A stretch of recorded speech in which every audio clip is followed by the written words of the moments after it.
अस्सलाम वालेकुम dear students. बिस्मिल्लाहिर्रहमानिर्रहीम। आज जब हम अपना लेक्चर वहाँ से शुरू करेंगे जहाँ से हमने प्रीवियस लेक्चर जब वो छोड़ा था। हम मुख्तलिफ दावाजात के कंपोनेंट्स देखने के बाद जब हमने एक प्रीपोजिशन जब क्रिएट की और उसको हमने ड्राफ्ट उस पर जब एक दावा ड्राफ्ट करना हमने स्टार्ट किया था प्रीवियस लेक्चर में, और अब वहाँ से चूँकि हम उसको कंप्लीट नहीं कर सकते थे तो हम कोशिश करते हैं कि सबसे पहले इसको कंप्लीट कर लेते हैं और फिर हम आगे बढ़ेंगे। वो प्रीपोजिशन अगर आपके जहन में हो, आपने प्रीवियस लेक्चर फॉलो किया होगा यकीनन, और अगर नहीं है तो मैं थोड़ी सी रिपीट कर देता हूँ कि ए और बी इनके दरमियान एक एग्रीमेंट 13/5 का हुआ। तेजी से मैं इसको रिपीट कर देता हूँ ताकि हम आगे बढ़ें। 2020 1 मिलियन यह वो रकम था, ये रकबा था 5 महीने का, और अर्नेस्ट मनी उन्होंने दिया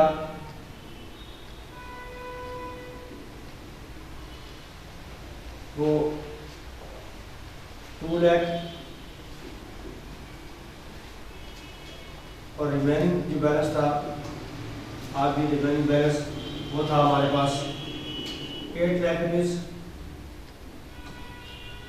और डेट जो तय हुई थी वो थी 13/7/2020। ये हमारा जो एग्रीमेंट आपस में हुआ, और इसके तहत जब वो ये जो प्लॉट है ये ए में बी को ट्रांसफर कर, मैंने एरो इसलिए तो लगाया हुआ है कि ये जो पीस ऑफ प्लॉट था, ये जो 5 मरले का प्लॉट था, 5 मरले प्लॉट ये ए ने बी को देना था, और ये इनके दरमियान जब वो कीमत भी तय हुई, इस डेट पर एग्रीमेंट हुआ। अर्नेस्ट ने 2 लाख रुपए दी, रिमेनिंग बैलेंस 8 लाख रुपया था। 13 साल तक जो इसने पैसे उसको देने थे, उसने उसको अब करना था। अभी उसने फर्ज के नहीं दिए, और बी जो है पैसे देने के लिए रेडी है या पैसे दे दिए हैं, दोनों सूरतों में, और ए जब उसको प्लॉट ट्रांसफर नहीं किया करा तो बी के पास क्या रेमेडी है, बी क्या कर सकता है। तो हमने इस पर जो स्पेसिफिक परफॉर्मेंस का दावा जो बनाया था जिसको हम लेकर चले थे, तो वो हमें देखना है कि इस पर दावा क्या बनता है और किस तरीके से हमें इसको ड्राफ्ट करना है। इसको जब आपने नज़र में आपने ये प्रपोजिशन जब अपने नज़र में इस तरीके से रखनी है, तो हम इसको किस तरीके से शुरू करेंगे। लेफ्ट साइड से अपना इंग्लिश में मतलब इस तरीके से करेंगे। सबसे पहले मैंने वो क्या बताया था कि सबसे टॉप पे हमें नेम ऑफ द कोड जब मेंशन करना होता है, तो उसको इस तरीके से करेंगे, इन दी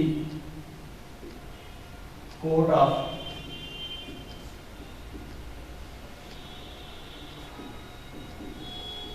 सीनियर सिविल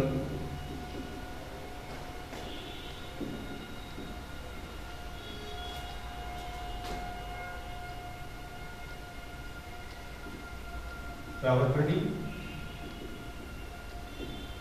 अब ये जो बी से हमने बदल बनाया था,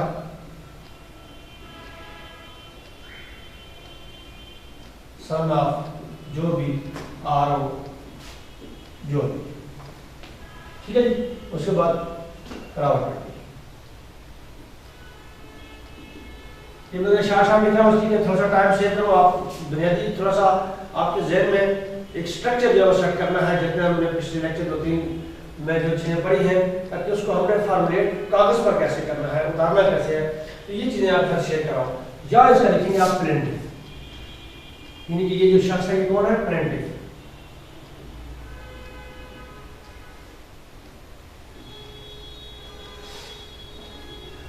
अच्छा, अब ये किसके खिलाफ दावा दायर कर रहा है, ए के खिलाफ, वर्सेस बना। ए से हमने अमजद कर लिया था,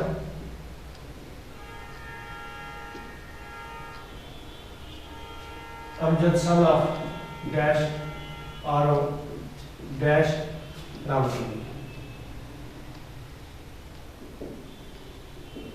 अच्छा, एक बात आपके साथ में थोड़ी सी यहाँ शेयर करता चलो कि अमजद के अलावा और किसको पार्टी में आना चाहिए। अमजद के साथ तो आपका एग्रीमेंट हुआ है, तो शायद सिंपली आपके जहन में तो यही बात होगी कि एग्रीमेंट तो हमारा अमजद के साथ हुआ है और अमजद के खिलाफ गैर हमारा दावा बनता है, केस हमारा अमजद के खिलाफ बनता है, तो और उसको पार्टी में आ जा सकता है। लेकिन यहाँ ही आपने अपनी जो लीगल विजडम है, लीगल ब्रेन है, उसको आपने जो वो उसका मुजाहरा करना है और जो रेलिवेंट और लोग हैं उनको भी आपने पार्टी में आना है। और कौन लोग हो सकते हैं? आर्डर 1 रूल 10 CPC ध्यान में रखिएगा। आर्डर 1 रूल 10 कि जितनी भी और नेसेसरी लोग हैं, नेसेसरी पार्टीज हैं, उनको जो है वो हमने इसमें पार्टी में आना है। मिस जेंडर नॉन जेंडर का जो कंसेप्ट CPC के अंदर आप पढ़ते हैं वो उसको आपने यहाँ कंसिडर रखना है कि जहाँ जो नेसेसरी कोई और पार्टी है तो वो उसको आपने यहाँ फ्री लाग बनाना है। मिसाल के तौर पर यहाँ क्या हो सकता है? लेकिन ये प्लाट जो है अभी तक ये प्लाट जो है वो अभी तक किसके नाम है? इस अमजद के नाम है ना, क्योंकि अभी इसने ट्रांसफर तो नहीं किया। अगर ट्रांसफर कर देता तो फिर तो ये दावा ही ना होता। ट्रांसफर नहीं किया और यही इसका केस है, यही इसी वजह से ये अग्रीव्ड है, यही अपनी प्ली अपना मुद्दा अपनी ग्रीवेंस यही लेकर ये कोर्ट में आ रहा है कि ये मेरे नाम ट्रांसफर नहीं करा, हालांकि मैं इसको पैसे दे चुका हूँ या देने के लिए तैयार हूँ, मैं अपने पार्ट का जो कॉन्ट्रैक्ट है वो परफॉर्म करने के लिए तैयार हूँ। तो अब किस चीज का और रिएक्शन? एक तो यह कि ये गिल्टी है, उसको प्लाट ट्रांसफर नहीं करा है, और क्या रिएक्शन मुमकिन रिएक्शन और क्या हो सकता है? आप अपने लीगल विजडम पर जो उसको प्रेस करें ताकि आप उससे अंडरस्टैंडिंग का जो पहलू है अपने ज़हन की क्रिएटिविटी से ये चीज निकालें कि भाई और क्या हो सकता है। देखें, और ये हो सकता है कि ये प्लाट किसी और को भी ट्रांसफर कर सकता है, अभी तक किसी के नाम है। इस चीज को आपने कैसे रोकना है? इस चीज को रोकने के लिए आपने जिन लोगों ने रजिस्टर्ड करना है उनको पार्टी बना के स्टे ले लेंगे आप। इंटरम इंजेक्शन कि जब तक इस केस का फैसला नहीं होता तब तक ये प्लाट किसी को ट्रांसफर न करें, जब तक इस एग्रीमेंट के मुताबिक इस केस का फैसला नहीं हो जाता तब तक ये जो अमजद है ये प्लाट किसी को ट्रांसफर न करें। तो चूंकि ये तो गैर जिम्मेदार आदमी है, इससे तो आपके साथ भी वो किया वायलेशन की एग्रीमेंट की, तो आपने जिन अथॉरिटीज ने रजिस्टर्ड करना है उनको आप पार्टी बनाएंगे। तो अगर ज्यादा हो जाएंगे तो फिर नंबरिंग हो जाएगी, ये एक हो जाएगा, फिर तो अकेला होता तो फिर नंबर करने की जरूरत नहीं थी। तो सब रजिस्ट्रार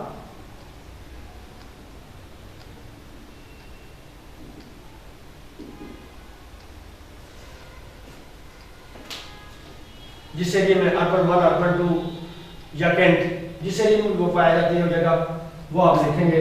फर्स्ट की अर्बन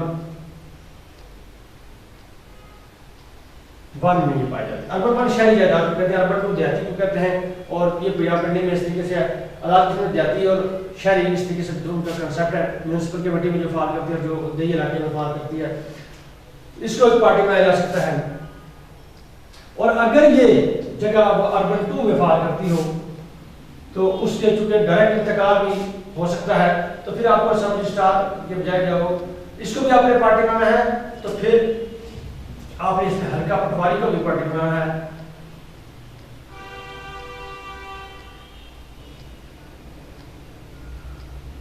और नंबर 4 पे आपने तहसीलदार को भी पार्टी बनाना है कि कहीं वो डायरेक्ट इंतकाल न करवा दे। हल्का पटवारी कौन सा? जो उस हल्के का होगा जिसमें ये 5 मरले जगह पाई जाती होगी, जिस मौजे में। इन लोगों को आपने जो है पार्टी इस तरीके से बना देना है। हल्का पटवारी मौजा फर्ज के लिए बगा शेखा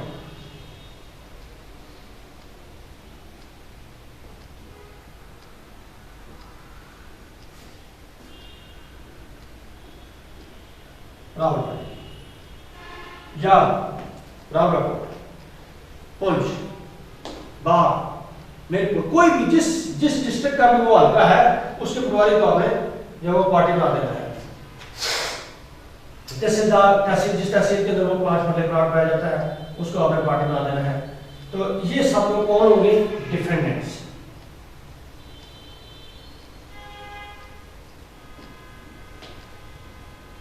अब देखिए, अकेले अगर हम इसको पार्टी बनाते, इनको पार्टी बनाते जाए, आप इनको पार्टी बनाते तब इनको नोटिस भी जाएंगे। स्टे होगा तो स्टे के बारे में अदालत इनको इंटीमेट करेगी कि भाई इस प्लॉट का इस फलां खसरे में अंदर जो फलां मौजे में पाया जाता है, जो फलां बंदे की मलकियत है, उसका अब स्टे हो गया है। अब अगर ये रजिस्ट्री बनाया जाएगा तो ये नहीं करेंगे, ये आपको फायदा हो गया। अगर यहाँ इसका मुजाहरा आप नहीं करेंगे, आप इस प्रोफेशनल जीस्ट और दानश का मुजाहरा आप नहीं करेंगे, सिर्फ अमजद को पार्टी बना के अगर आप इसको ले चलेंगे तो अमजद तो धोखे से करके जाके कहीं उसको ट्रांसफर कर दे, ठीक है, अगर ट्रांसफर कर भी देगा तो फिर भी वो रिवर्स हो जाएगा, लेकिन वो कॉम्प्लिकेशन ज़्यादा बन जाती है, मल्टीप्लिसिटी या फिर सूट बन जाता है। एक लंबी चौड़ी लिटिगेशन के अंदर जो आपकी पार्टी जो सफ़र करती है हमारी गलती की वजह से, इसलिए हमने इस चीज़ को जो है वो कंसीडर रखना है कि कौन से जो नेसेसरी लोग हैं जिनको इसके अंदर जो पार्टी बनाया जाना ज़रूरी है। इस बात को मद्देनजर रखते हुए आपने जो है इसको क्रिएट करना है, आपने जितनी नेसेसरी पार्टी है वो आपने इम्प्लीट कर देना है। आपने अमजद को पार्टी बना दिया इसलिए उसके साथ आपका एग्रीमेंट है, आपने सब रजिस्ट्रार को पार्टी बनाया क्योंकि रजिस्ट्रिंग अथॉरिटी सब रजिस्ट्रार है, आपने हल्का पटवारी को पार्टी बनाया इसलिए कि वो उसका फर्क जो है वो पटवारी ने इशू करना है, उसका इंतकाल जो पटवारी ने दर्ज करना है। आपने तहसीलदार को पार्टी बनाया उस मुतल्लिका तहसील के जिसके अंदर वो पास होने जगह पाई जाती है, इसलिए कि तहसीलदार ने वो इंतकाल जो है वो मंजूर करना है। तो जब इन सबको पार्टी बनाकर कोर्ट के अंदर आप जाएंगे तो फिर कोर्ट के अंदर जाके आप उसके बारे में एक तो स्पेसिफिक परफॉर्मेंस मांगेंगे कि जनाब इसके साथ जो मेरा ये एग्रीमेंट 13/5 का है, इस एग्रीमेंट के मुताबिक जो इसको अर्निस्ट मनी दे चुका हूँ, रिमेनिंग अमाउंट देना चाहता हूँ या दे चुका हूँ, तो उसके मुताबिक ये 5 मरले जो प्लाट है ये मुझे ट्रांसफर किया जाए। तो ऐसी सूरत के अंदर till the disposal of the case अदालत जो है वो इन अथॉरिटीज को जो रियासत की अथॉरिटीज हैं जिनने उसकी रजिस्ट्री करनी है या इंतकालात करने हैं या इंतकाल दर्ज करने या मंजूर करने हैं, उन सब को जो वो रोक देगी। तो वो फर्दर जो है ये आप किसी और शख्स को नहीं कर सकेगा ये प्लाट, और आप जो मल्टीप्लिसिटी आपका सूट से बच जाएंगे, और इस प्लाट को जो आपके नाम का ट्रांसफर बैक करना है क्योंकि आपने पैसे दिए हुए हैं तो आपके नाम इसको करने में आसानी रहेगी। बैसियत प्रोफेशनल लॉयर एक स्टूडेंट ऑफ लॉ के तौर पर भी और बैसियत प्रोफेशनल लॉयर भी आपने इन बातों का ख्याल रखना है, अपने जो लीगल सेंस है उसका अपने मुजाहरा करना है, रिलेवेंट लॉ जो है उसको आपने कंसीडर रखना है।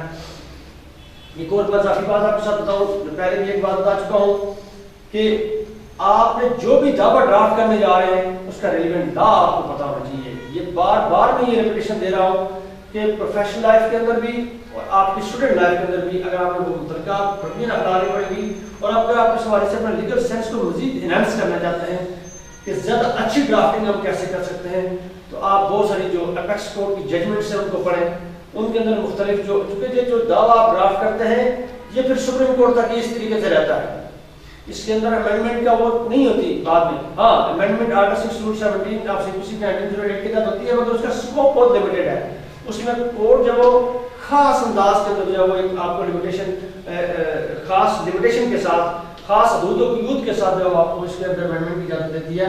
जनरली जो मेन आपकी स्कीम ऑफ द सूट होती है, जो नेचर ऑफ द सूट होती है, वो तब्दील नहीं होता है। इसलिए आपने इसकी ड्राफ्टिंग करते हुए इस बात का खातिर ख्याल रखना है कि कल अगर ये केस आपका जो इस केस में इस कोर्ट से ऊपर कोर्ट में जाता है, उससे ऊपर जाता है, उससे ऊपर जाता है, तो वो कहीं पार्टी को अपने क्लाइंट को कोई इररिपेरेबल लॉस जो है वो ना दे रहे हो, इस बात का वो आपने खास ख्याल रखना होता है वैसे प्रोफेशन। यहाँ तक जब आप पहुँच गए, यानी कि name of the court mention हो गया, इस तरह कंपोनेंट के अंदर मैंने आपको बताया, प्लेंटिफ का ये नाम हो गया, ये प्लेंटिफ हो गया, वर्सेस जो है वो डिफेंडेंट हमने 3-4 जो लोग ये डिफेंडेंट बना दिए। अब इससे हम थोड़ा सा आगे चलते हैं, यहाँ तक मैं बता देता हूँ।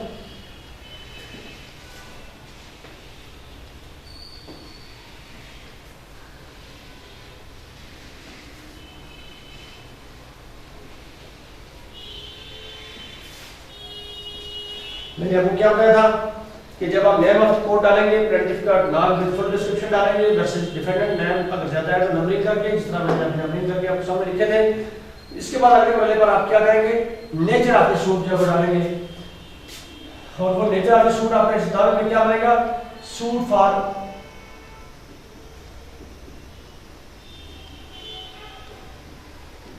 स्पेसिफिक परफॉर्मेंस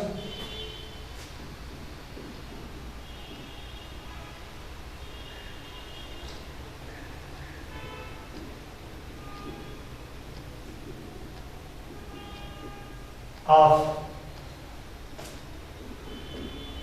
एग्रीमेंट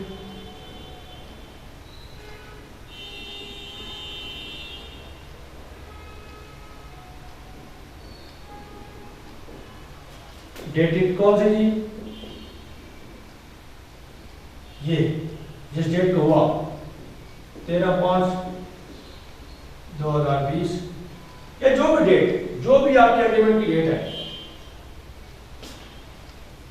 एंड आप परमानेंट इंजेक्शन भी मांगेंगे इसके साथ स्पेसिफिक परफॉर्मेंस आपने मांग लिया, एंड आप परमानेंट इंजेक्शन इसलिए मांगेंगे उसको रिस्टैंड की जाए किसी और को ट्रांसफर न कर दे, और आपके साथ इस हवाले से आपके कब्जे में या आपके को ट्रांसफर करने के बाद आपके साथ आपकी प्रॉपर्टी स्नैच करने में या किसी हवाले से उसके साथ हक जताने में वो कोई अमल दखल न करे, है परमानेंट इंजेक्शन।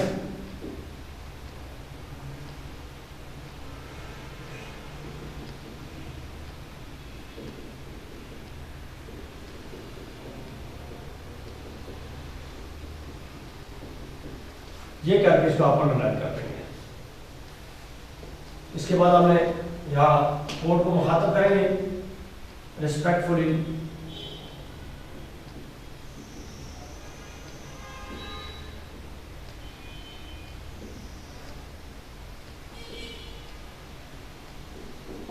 कोर्ट को मुखातब किया, और यहाँ से आपने अपना जो प्यारा शुरू कर देना है। मैंने आपको बताया था कि हर प्यारा आपने दैट दी से शुरू करना है। ये एक अपनी एक लैंग्वेज होती है शैली के अंदर, लीगल स्टाइल के अंदर, that the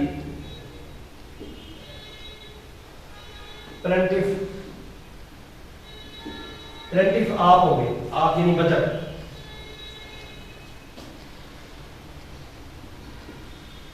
and defendant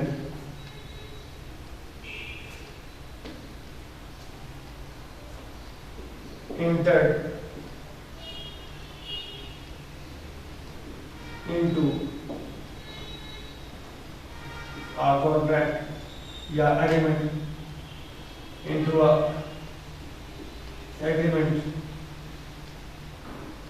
dated so and so, वही 13/5/2000, according to that agreement that 5 Mallas plot bearing Hassan number फलां, कीवर्ड नंबर फलां, दूरी नंबर फलां, मौजा कोई बगाश खां, तहसील district Rawalpindi has to be transferred by the defendant to the plaintiff in consideration of Rs 1 million rupees, out of which an enormous amount of Rs 2 lakh rupees was paid by the plaintiff at the time of execution of the aforesaid agreement, and thereafter a date of transfer was agreed between the parties 13 July 2020, and the remaining payment of Rs to 8 lakh rupees was required to be paid by the plaintiff to the defendant, and the plaintiff is ready। ये court के अंदर यहाँ पे वो maximum सुनी होगी ना equity के अंदर, who come to court must come with clean hand, जो अदालत में आएगा वो उसके अपने हाथ साफ होने चाहिए, उसके अपने हाथ रंगे हुए नहीं होती है, उसके अपने हाथ दागदार नहीं होती है, उसके अपने पार्ट का जो कॉन्ट्रैक्ट है, अपने पार्ट की जो लायबिलिटी है उसने वो फुलफिल की हुई हो। ये सारी चीजें जो आप लिखते जाएंगे मुख्तलिफ एक एक पैरे के अंदर एक एक बात, फिर वही बात कि आपको मैंने बताया था अननेसेसरी डिटेल नहीं डालनी, मटेरियल फैक्ट्स डालने हैं, एविडेंस नहीं देनी है, लॉ कोड नहीं करना है, और आपने सेकेंडरी स्टेटमेंट नहीं देनी। वो जो आप अमजद है जिसके खिलाफ दावा दायर करने जा रहे हैं उस पर जो खामखा उसकी पर्सनल लाइफ पर कीचड़ नहीं उछालना है। आपने एक रेलेवेंट बात करनी है, रिस्पेक्टेबल वे में बात करनी है, रिस्पेक्टेबल मैनर में बात करनी है, और अदरवाइज भी ये कि आप प्रोफेशनल लाइफ के अंदर भी जब आप कोर्ट के अंदर अपीयर होंगे तो आपने अपने जेस्चर पोस्चर से, अपनी बॉडी लैंग्वेज से, अपने कंडक्ट से हमेशा आप कोर्ट की टुवर्ड्स कोर्ट आपका जो एटीट्यूड है वो बहुत रिस्पेक्टेबल होना चाहिए, अपने जो लायर हैं उनके साथ आपका जो एटीट्यूड है वो रिस्पेक्टेबल होना चाहिए, अपने क्लाइंट के साथ, मुखालिफ क्लाइंट के साथ, सबके साथ आपका जो रवैया है वो बहुत ही मजबूत होना चाहिए। ये प्रोफेशनल लीगल एथिक्स है, इस पर इंशाल्लाह किसी दिन फिर डिटेल में बात होगी तो तफसीली बात इस पर करेंगे। तो आपने इसके अंदर कोई अननेसेसरी डिटेल नहीं डालनी। पहला वाइज ये पहला पैरा हो गया, इस तरीके से दूसरा हो गया, तीसरा हो गया, चौथा हो गया, आपने ये 4-5 पैरा डाल के अपने जो केस है वो एस्टेब्लिश कर लिया। मैं डिटेल में यहाँ इसलिए नहीं जाता हूँ कि पूरी ड्राफ्टिंग करना यहाँ हो नहीं सकती उस तरीके से पूरे दावे की, तो वो तो मैं वहाँ आपको भेजूंगा, लेकिन एक स्ट्रक्चर आपके ज़हन में मैं प्रैक्टिकल इस पर डालना चाहता हूँ। जब ये फैक्चर पैराज आपके खत्म हो गए उसके बाद जब आपने आगे चलना है लीगल पैराज की तरफ, जो मैंने जिस तरह ऊपर कॉन्टेक्स्ट के अंदर आपको बता चुका हूँ,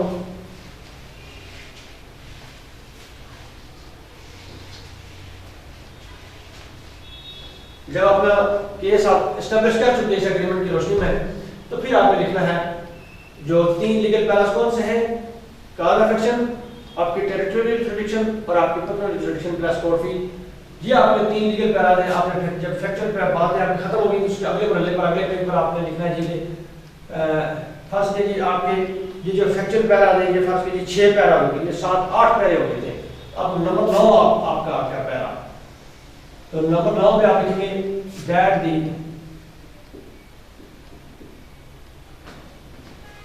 कॉज ऑफ एक्शन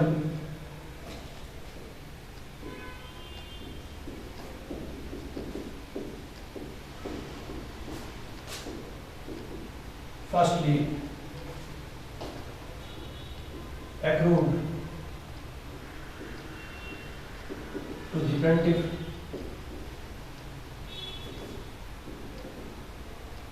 on 13, देखिए ना जो डेट ऑफ एग्रीमेंट है, सबसे पहले आपका कॉज ऑफ एक्शन कब से पैदा हुआ?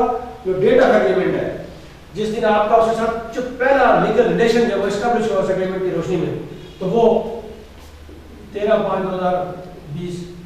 सेकेंडली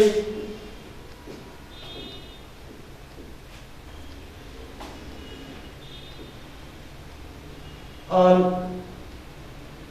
ये जिस दिन को वो ड्यू हो गया, जो आपकी परफॉर्मेंस की डेट थी, उस डेट को आप लिखेंगे 13/7/2020। उसके बाद एंड लास्टली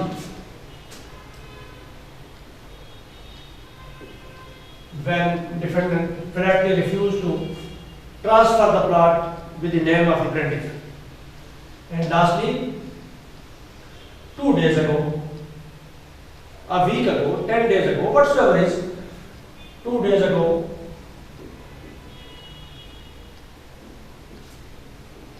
when defendant, अब अच्छा एक बात और, चूंकि अपना डिफेंडेंट ज्यादा है, 3-4 पॉइंट डिफेंडेंट है, तो आपने नंबर के हिसाब से पैरे के अंदर भी मुख्तलिफ पैरास के अंदर भी बात करनी है, नंबरिंग के हिसाब से बात करनी है। तो डिफेंडेंट नंबर 1, क्योंकि अमजद जिसके खिलाफ आपकी डायरेक्ट वेरिएंस है वो उसका नंबर सीरियल नंबर कौन आता है? कौन सा आता है? सीरियल नंबर 1 आता है। Where the defendant number 1 flatly refused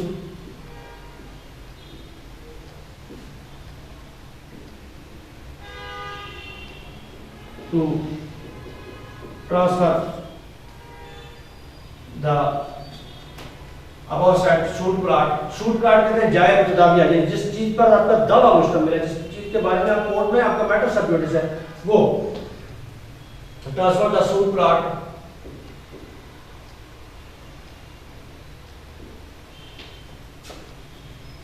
with the name of plaintiff.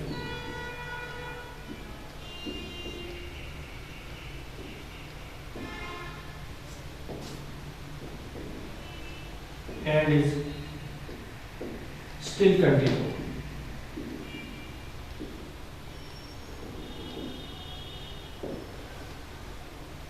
क्या cause of action वाला पैरा आपने किस तरीके से लिखा कि cause of action firstly accrued to the plaintiff on 13/5/2020.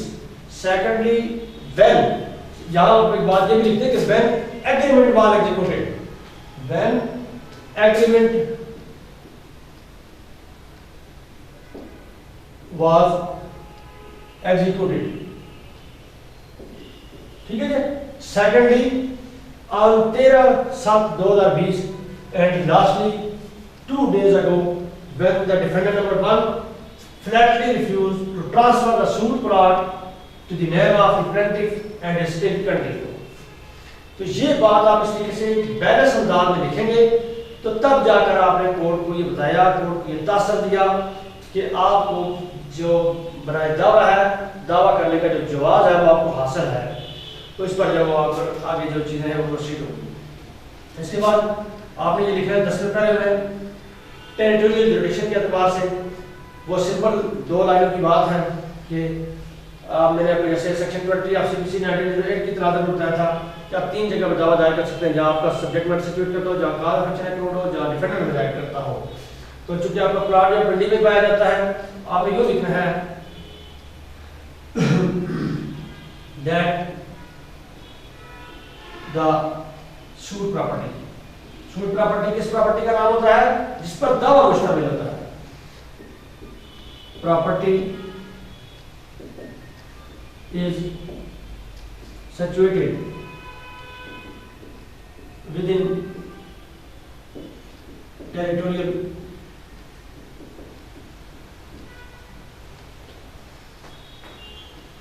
jurisdiction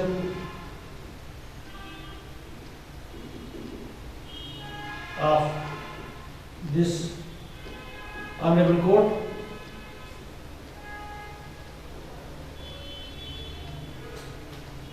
and the honorable court has jurisdiction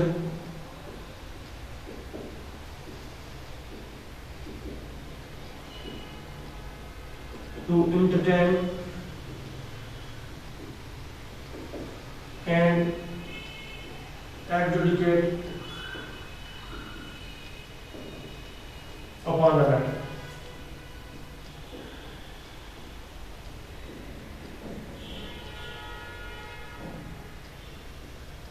शुरू है कि जो जायज़ मुतदाविया है वो अदालत हज़ूर के एरिया में पाई जाती है, जो अदालत को इख्तियार है कि वो इस केस को इंटरटेन करें और इसको एडजुडिकेट करें, यानी इसको लें और इस पर फैसला करें।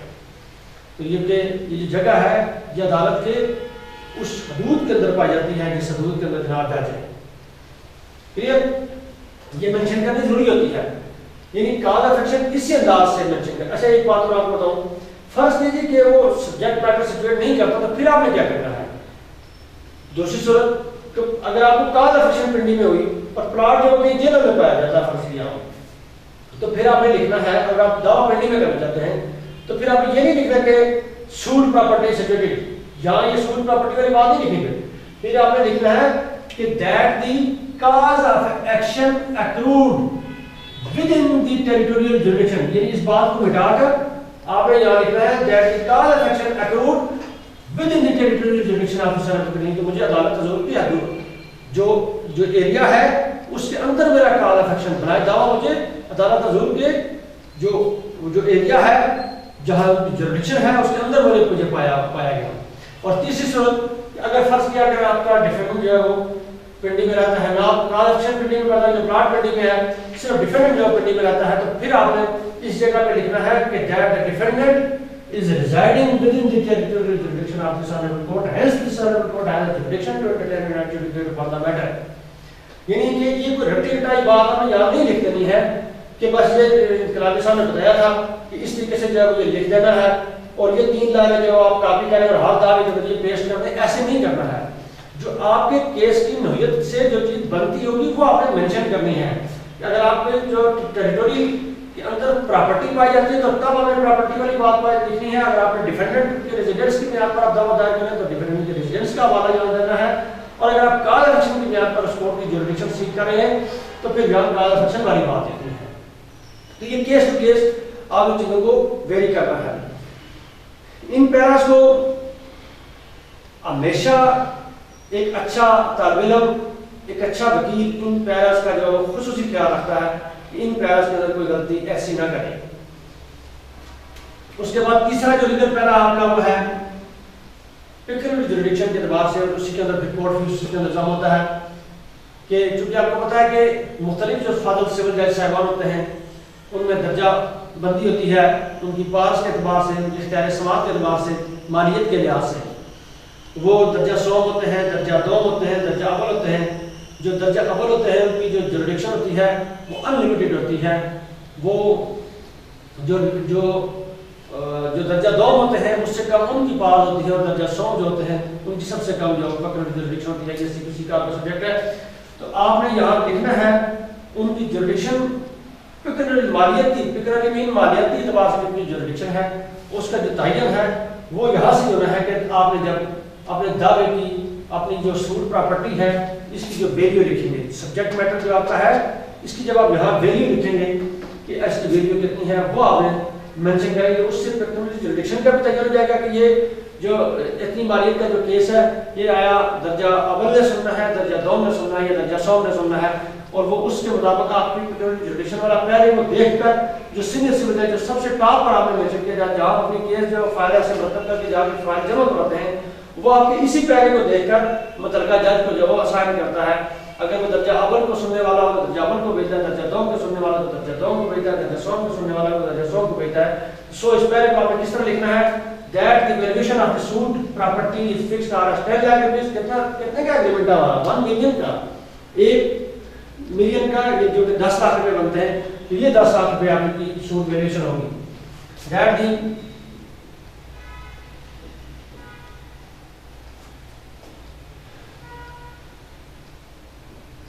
suit valuation of the subject matter, इसको सूट प्रॉपर्टी भी कहते हैं सब्जेक्ट मैटर भी कहते हैं, of subject matter is fixed RS वही 10 लाख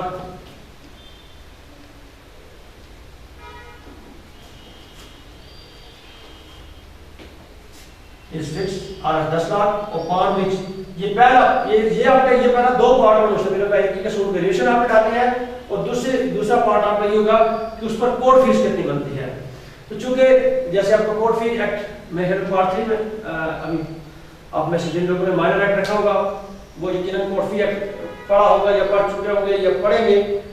तो इतनी बात मैं आपको बता दूं कि जिन सिविल सूट्स पर कोर्ट फी लगनी होती है उनका असूल ये है, ये भी किसी दिन में आपके साथ ये असूल शेयर कर दूंगा कि किस असूल के तहत जो हुई है कोर्ट फी लगती है। कोर्ट फी एक्ट के तहत सेक्शन 11 और सेक्शन 7 इसकी जो आपने रिपोर्ट कर लेंगे, सूट वेरिएशन एक्ट की सेक्शन 11 पढ़ ले और कोर्ट फी एक्ट की सेक्शन 7 ये पढ़ लेंगे तो मिलाकर पढ़ेंगे बहुत सारी चीजें आपको जो समझ आ जाएंगी। लेकिन क्योंकि आज का सब्जेक्ट का वो हिस्सा नहीं है, जितना हिस्सा हो उतना आपको बता देता हूँ कि जिन दावों पर कोर्ट फीस लगनी होती है मोस्टली ये दावे specific performance, recovery of money, recovery of possession, cancellation of instrument, इस तरह के जो दावा जाद होते हैं इन पर जो आपकी कोर्ट फीस लगनी होती है।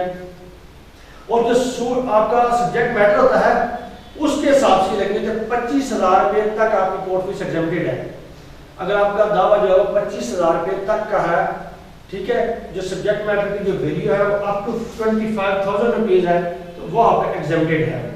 लेकिन 25,000 रुपए से अगर 1 रुपया भी ऊपर हो जाए तो आप पर 7.5% जो है वो कोर्ट फीस लगनी शुरू हो जाती है। और ये जब 1 लाख रुपए पर 7,500 रुपए बनती है, 2 लाख रुपए पर ये 15,000 रुपए बनती है और 2 लाख से ज्यादा अनलिमिटेड चाहे जितनी भी उसकी वैल्यू हो तो मैक्सिमम कोर्ट फीस जो है वो आपकी 15,000 ही रहती है। 15,000 से आपको ज्यादा कोर्ट फीस नहीं लगती है।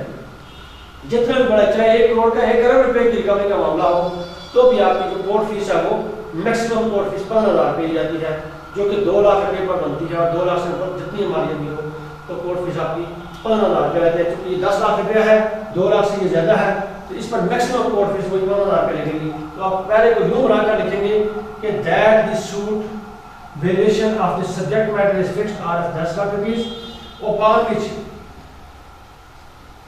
upon which maximum court fee of Rs 15,000 रुपए have been affixed।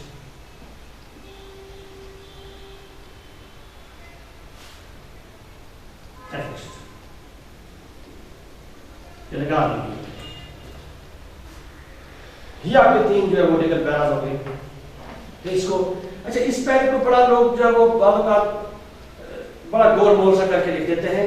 आपने इसको नहीं उस तरीके से करना है, इसको बड़ा आपने स्पेसिफिकली कैटेगोरिकली और बड़े नब्बे तोले इसी अंदाज में लिखना है, क्योंकि इसी के यही 2 पार्ट है, इसके अलावा और कोई पार्ट नहीं है इसका कि सूट वेरिएशन एक पार्ट के अंदर आप कह जाते हैं कि सूट की वैल्यू कितनी है, दूसरे पार्ट में उस पर कोर्ट फीस कितनी बनती है वो लगा दी जाए तो आप सारा रिपोर्ट लगाई जाएगी। तो ये 3 आपने लीगल पैरामीटर इस तरीके से आपने मेंशन करना है।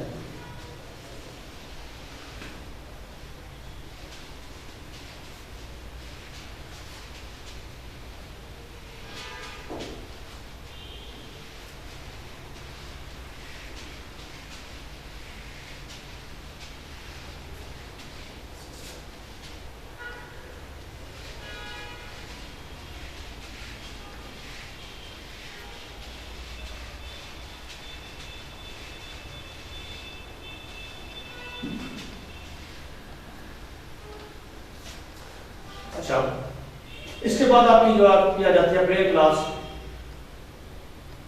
प्रेयर क्या आप ताला से मांग क्या है?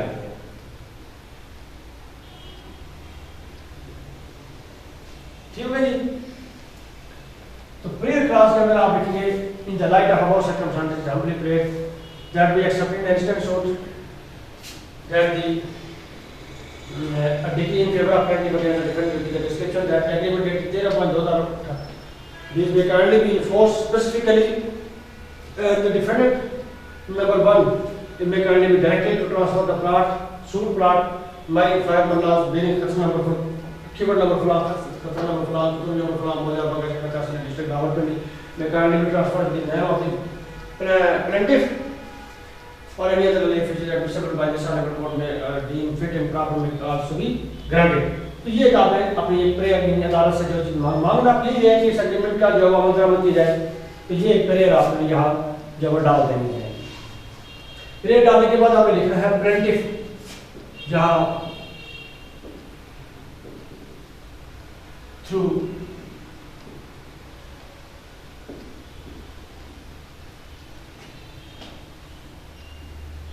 ये COUNSEL होता है, ठीक है, कौंसल। इसका मतलब होता है मशवरा देने वाला वकील, इससे मुराद होती है। एक होता है COUNCIL कौंसल, वो दूसरी कौंसल होती है जो इंसानों की इज्तिमा पर मुश्तमिल एक कोई अदारा होता है, कोई इंस्टीट्यूट होता है। तो उस कौंसल के और इस कौंसल के जो स्पेल होते हैं इनमें हमें जो वो कभी गड़बड़ नहीं करनी है।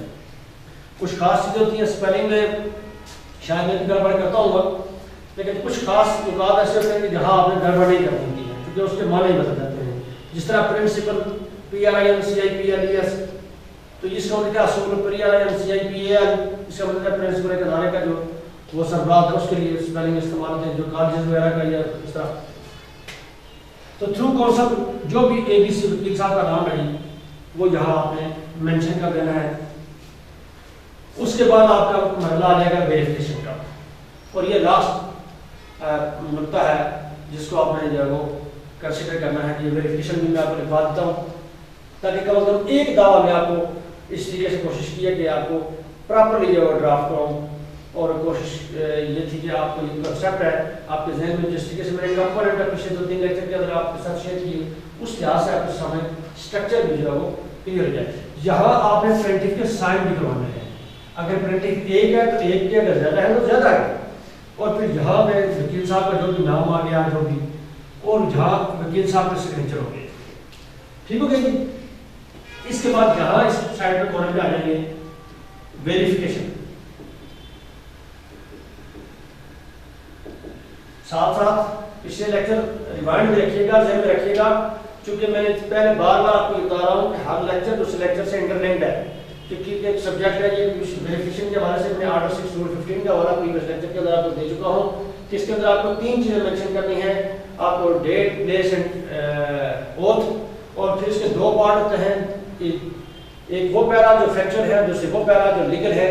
फैक्चुअल पैरा के हवाले से आप ओथ इस तरीके से देते हैं कि it is to the best of my knowledge and belief, क्योंकि उनका ज़ाती तौर पर आपको इल्म होता है, इसलिए आप अपने नॉलेज और बिलीफ, अपने इल्म और यकीन पर आप वो बात कह रहे होते हैं। और दूसरा पार्ट होता है जो आपको वकील साहब बता रहे थे, वो 3 लीगल पैरा होते हैं, जिनमें कार फैक्चर है, टेरिटोरियल है, ये आप चुके वकील साहब की इन्फॉर्मेशन के मुताबिक कह रहे होते हैं। इनको आपने कहना है rest of the para true and correct to the best of my information या एज पर माय इंफॉर्मेशन। तो ये 2 पार्ट ये लिख देता हूँ कि वेरिफिकेशन की बॉडी किस तरीके से होगी। 3 चीज़ें मेंशन करनी है, ओथ, डेट एंड प्लेस। ये आर्डर 6 रूल 15 ऑफ CPC 1908 की रिक्वायरमेंट है। It is verified on oath. पहली बात आ गई ओथ, मैंने बताया 3 चीजें आपको मेंशन करनी है, ओथ एट रावलपिंडी,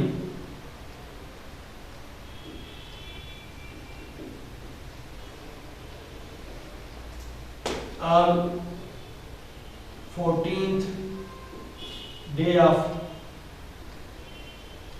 May 2020। ठीक है जी, 3 चीजें हो गई ना पूरी, ओथ, प्लेस, ये प्लेस इस पे भी रटा नहीं रखना। जो लोग मिरपुर में बैठेंगे उन्हें मिरपुर लिखना है, जो मिरपुर में दावा दायर करेंगे उन्हें मिरपुर लिखना है, जो जेलम बैठेंगे उन्हें जेलम लिखना है, जो इस्लामाबाद बैठेंगे उन्हें इस्लामाबाद लिखना है, जो रावलाकोट उन्हें रावलाकोट लिखना है। ये नहीं कि जो अब मैंने रावलपिंडी लिखा है तो आपने रावलपिंडी ही लिख देना है। जहाँ बैठकर आप वेरिफिकेशन दे रहे हैं वो जगह आपने मेंशन करनी है, और जिस डेट पे आप कर रहे हैं वो डेट आपने मेंशन करनी है। ओथ आपने लिखना है, ये ओथ, प्लेस एंड डेट होगी, ये 3 चीजें होगी। इन 3 चीजों के बाद जो आप ऊपर आप दावा लिख चुके हैं उसके मैंने आपको बताया कि 2 पार्ट पर आपने वेरिफिकेशन देनी है। एक वो पार्ट है जो फैक्चुअल पैरास का है, दूसरा वो पार्ट है जो लीगल पैरास का है। फैक्चुअल पैरास की आपने वेरिफिकेशन किस तरीके से देनी है? It is verified on oath at Rawalpindi on 14th day of May that the contents of plant आप लोग कहते हैं from पैरा नंबर 1 to कितने थे? 8 पैरे हमने फैक्चर बनाए थे अपने इस दावे के ऊपर। जो हम दावा लिखा है उसके 8 पैरा हमारे बने थे, तो 1 to 8 हम करेंगे, ठीक है। कंटेंट्स 1 पैरा नंबर 1 कौन सा है? जहां से हमने उस एग्रीमेंट की बाबत अपनी बात शुरू की थी, और फिर अपनी स्टोरी बनाते कि इस तरह हुआ, इस तरह पहले एग्रीमेंट हुआ, फिर ये हुआ, फिर माइक तय हुआ, फिर उसके बाद उससे रब्ता किया, उसने नहीं दिया, ट्रांसफर का कहा, बार-बार कहा, टाइम पूरा हो गया, पैसे देने की रेडी हुई, ये सारी चीजें 8 पैरास अंदर आपकी आ गई। तो आपने क्या लिखना है? that the contents of the plan from para number 1 to 8 are true and correct as per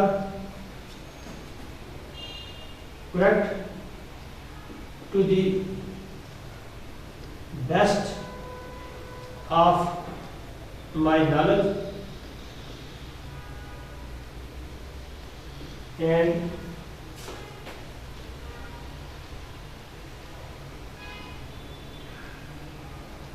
belief।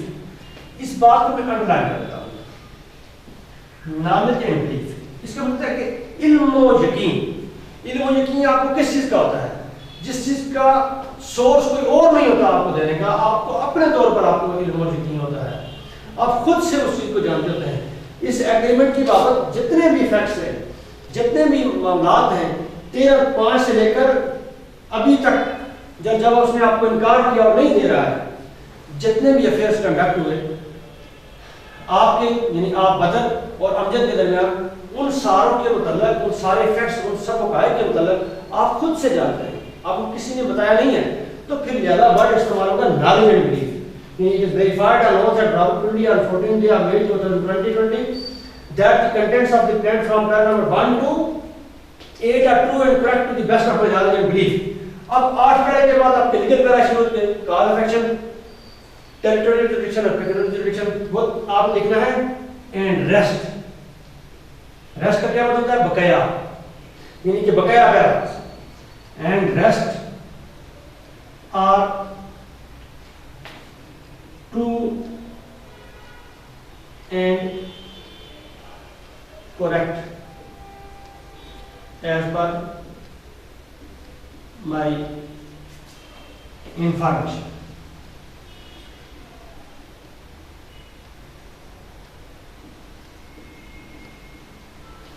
ठीक है जी, इसको भी मैं बना देता हूं। ये पहले फैक्चुअल पैरा आपने नॉलेज एंड बिलीफ की बुनियाद पर, और दूसरे जो लीगल पैरा लेते हैं वो इंफॉर्मेशन की बुनियाद पर। ये इंफॉर्मेशन आप आपके वकील साहब होगी। इसके बाद यहाँ वर्ड लिखेंगे आप प्लेंटिफ, जिस तरह यहाँ आपने प्लेंटिफ लिखा, और एसडी उसके साइन दबा देंगे। अगर एक है तो एक, अगर ज्यादा तो ज्यादा है। तो ये बाइफर्केशन ऑर्डर 6/15 के अंदर मेंशन है। आप सीपीसी खोलिए, उसके अंदर रीड आउट कीजिए कि ये चीज बड़ी क्लियर वहां लिखी है, 2 पार्ट के अंदर ये वेरिफिकेशन है। अनफॉर्चुनेटली मैं किसी को उस तरह क्रिटिसाइज नहीं करता, लेकिन बाद ये 10-10, 15-15 साल करने के बाद भी बहुत सारे लोगों को नहीं इस चीज़ का होता आइडिया कि ये वेरिफिकेशन जो है किस तरीके से देनी है, और बस सूरतों में जो कार्ड कापी पेस्ट का एक कंसेप्ट है हमारी उसके अंदर, तो उसको आपने नहीं करना, आपने इसको पढ़ना है, इसके बेसिक थीम को पढ़ना है, इसको जो रिलेवेंट लॉ है इस पर ये बेस कर रही है उसको आपने जो पढ़ना है। तो उसके मुताबिक मैंने आपको ये वेरिफिकेशन यहाँ लिख के आपके सामने दिया है, और ये दावा आपका जो कंक्लूड हो गया इन दी कोर्ट ऑफ सीनियर सिविल जज आपको से लेकर। अच्छा, ये मैं आपको एक दफ़ा फिर रिपीट कर दूँ कि ये हमारे पंजाब में ये रूल है, इस तरीके से हमारी जो जुडिशल सिस्टम है उसका बेसिकली इस अंदाज से कि हम इन दी कोर्ट ऑफ सीनियर सिविल जज लिखते हैं, हर डिस्ट्रिक्ट के अंदर इस तरीके से है। कश्मीर के अंदर इसका ट्रेंड थोड़ा सा मुख्तलिफ है, वहाँ ये है कि हर डिस्ट्रिक्ट के अंदर 2, 3, 4, 5 सिविल कोर्ट बैठी हुई है, मिसाल के तौर पर court number 1, court number 2, court number 3, और जो आपके थाने हैं उसके हिसाब से जो एरियाज हैं वो कोर्ट को जो पहले से ही असाइन कर दिए जाते हैं, और जो वकील होते हैं उनको पता होता है कि ये जो मैटर है, ये जो सब्जेक्ट मैटर जिस थाने के रूल में पाया जाता है ये कोर्ट नंबर 1 का एरिया बनता है, 2 का बनता है, 3 का बनता है या 4 का बनता है, तो उस हिसाब से आप पहले ही ऊपर जो है वो आप वहाँ इस तरह सीनियर सिविल जज में जाके नहीं कर सकते, क्योंकि पंजाब हमारा जो है वो थोड़ा सा ओवर पॉपुलेटेड है, और कश्मीर के अंदर या KP के अंदर जो है वो ये थोड़ा सा चीज़ें आबादी कम है, वहाँ नेचर ऑफ केसेस जो है वो जो तादाद है वो भी कम है, तो वहाँ जो आप डायरेक्ट फाइलिंग का सिस्टम जो उन्होंने रखा हुआ है, जहाँ उन्होंने जो इनडायरेक्ट फाइलिंग का सिस्टम रखा हुआ है, तो ये एक डिफरेंस है। जो लोग जहाँ प्रैक्टिस करें वहाँ के मोड्स को, वहाँ की नॉर्म्स को, वहाँ के सिस्टम को आपने समझना है, अंडरस्टैंड करना है, लेकिन ये बात सब जगहों पर कॉमन है कि सबसे पहले आपने name of the court, name of the party, name of the defendant, plaintiff, defendant, फिर नेचर ऑफ द सूट, आपके फैक्चुअल पैराज, आपके लीगल पैराज, उसके बाद आपका प्लेंटिफ, उसके साइन थ्रू काउंसिल वकील साहब का नाम, उसके साइन, फिर उसके बाद वेरिफिकेशन, उसकी ओथ, प्लेस, डेट, उसके 2 पार्ट, एक नॉलेज एंड बिलीफ और दूसरा जब वो आपकी इंफॉर्मेशन की बुनियाद पर, तो इस तरीके से आपके नीचे प्लेंटिफ, ये साइन भी मैंडेटरी होते हैं, ठीक है, इसको आपने छोड़ना नहीं है कभी भी, ठीक है, ये प्लेंटिफ को बुलाकर हमेशा ये साइन आपने करवाने होते हैं, ठीक है, ये छोड़ेंगे तो ये आपका नहीं समझ जाएगी, ये वेरिफिकेशन नहीं कर सकती जाएगी। तो ये आपका एक दावे का जो स्ट्रक्चर है वो कंप्लीट हो गया है।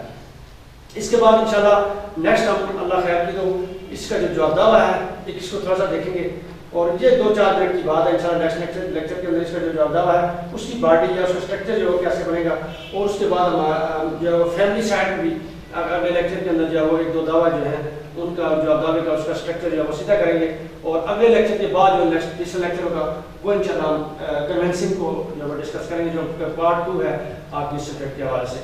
Thank you very much. कोई क्वेश्चन, कोई क्वारी हुई, you can approach me on the relevant note. Thank you very much.